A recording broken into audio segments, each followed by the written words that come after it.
ICC చైర్మన్గా జైషా పోటీలో ఎవరు లేకపోవడంతో ఏకగ్రం డిసెంబర్ 1 నుంచి బాధ్యతలు 2 ఏళ్ల పాటు 10లో కొనసాగింపు ఐసీసీ పీఠం ఎదురించిన అతిపిన్న వయస్కుడిగా రికార్డ్ అంటూ ఒకరిని చూస్తా ఉన్నాం. సో ఒకసారి దాని గురించి కూడా చూద్దాం.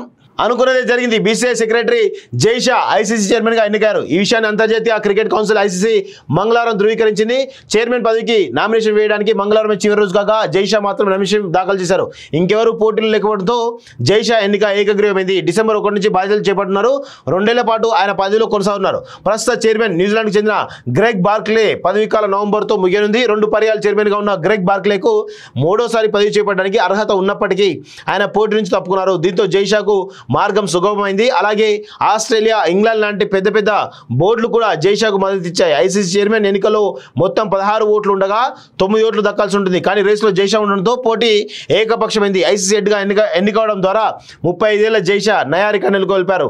ఐసీసీ పీఠం అధిరోహించిన అతిపిన్న వయస్కుడిగా నిలిచారు. అంతేకాకుండా భారత్ నుంచి ఐసీసీ చైర్మన్గా ఎన్నికైన 5వ వ్యక్తి గతంలో జగన్మోహన్ దాల్మియా, శరద్ పవార్, ఎన్ శ్రీనివాస్, శశాంక్ మనోహర్ ఐసీసీ చైర్మన్గా ఉన్నారు. ప్రస్తుతం బీసీసీఐ సెక్రటరీ ఉన్న జైషా వచ్చే బోర్డు సమావేశంలో పదవికి రాజీనామా చేయనట్లు తెలిసింది. క్రికెట్ విస్తరణకు కట్టుబడి ఉన్నా అంటూ చెప్తా ఉన్నాం. బీసీసీఐలో అంతా తానే.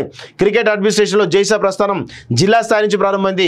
2009లో central board of cricket Ahmedabad executive board మెంబర్గా పనిచేశారు. ఆ తర్వాత 2013లో గుజరాత్ క్రికెట్ అసోసియేషన్ జాయింట్ సెక్రటరీగా ఎన్నికయ్యారు. 2015లో తొలిసారిగా బీసీఐ అడ్మినిస్ట్రేషన్లో చేరారు. ఫైనాన్స్ మార్కెటింగ్ కమిటీ మెంబర్ అయ్యారు. ఇక 2019లో తొలిసారిగా బీసీఐ సెక్రటరీ పగ్గాలు చేపట్టారు.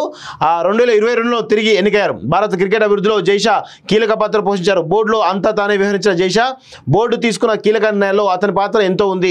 జైషా హయాంలో ఐపీఎల్ క్రేజ్ మరింత పెరిగింది. మీడియా రైట్స్ 48,390 కోట్లకు అమ్ముడుపోయాయి. అలాగే మహిళల ప్రీమియర్ లీగ్ ప్రారంభమైంది. టెస్ట్ క్రికెట్ల కోసం టెస్ట్ క్రికెట్ ఇంటెన్సివ్ స్కీమ్ తీసుకురావడం దగ్గర నుంచి పురుషుల మహిళల ప్లేయర్లకు సమంగా మ్యాచ్ ఫీజులు, దేశవాళీ టూర్ల ప్రైజ్ మనీ పెంపు, దేశవాళీ క్రికెట్లో player of the match, series అవార్డులు ఇవ్వడం వరకు జైషా హయాంలో బీసీఐ కీలక నిర్ణయాలు తీసుకుంది అంటూ చూస్తా ఉన్నాం కదా. సో జైషా అమిత్ షా సంబంధించినటువంటి కొడుకు. సో ఆయన ప్రస్థానం కింద నుంచి జరగచ్చు కాక వాళ్ళ ఫాదర్ హోంమంత్రి కావడం ప్లస్ ప్రధాని మోడీకి సన్నిహితులు కావడంతో ఆయన మార్గం చాలా సుగమమైంది. ఆయనకు బీసీఐ సెక్రటరీ నుండి బీసీఐ సెక్రటరీ అవ్వడం కూడా అంత ఈజీ కాదు. అక్కడ నుండి ఐసీసీ కావడం కూడా చాలా ఈజీగా అయిపోవడం జరిగింది. మొత్తానికైతే చాలా పిన్న వయస్కుడిగా ఒక రికార్డ్ అయితే నమోదైంది.